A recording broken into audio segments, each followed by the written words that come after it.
En 2015, le président de la République était venu ici, dans les mêmes circonstances, pour faire un conseil présidentiel suivi d'un conseil des ministres, à l'issue desquels un certain nombre d'engagements avaient été pris.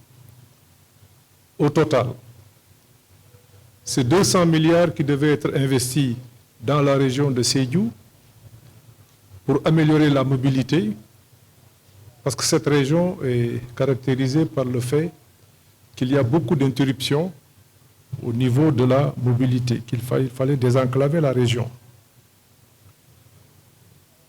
En 2022, c'est 289 milliards qui ont été investis. Ces 289 milliards ont permis de faire des ouvrages exceptionnels. Je peux citer le pont Famara Ibrahima Sagna de Marsassoum, qui permet de désenclaver cette partie en allant vers le reste du territoire, la réhabilitation de la Nationale 4, la phase 1 de la boucle du Boudié. Je ne parle pas aussi de la construction des pistes, de la réduction des abris provisoires de moitié.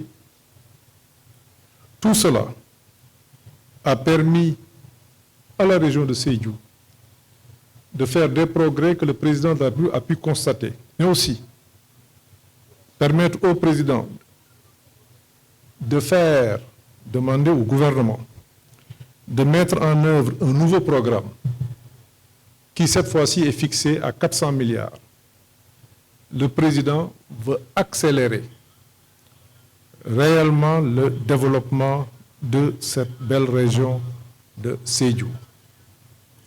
Ces 400 milliards devront permettre d'éradiquer totalement les abris provisoires.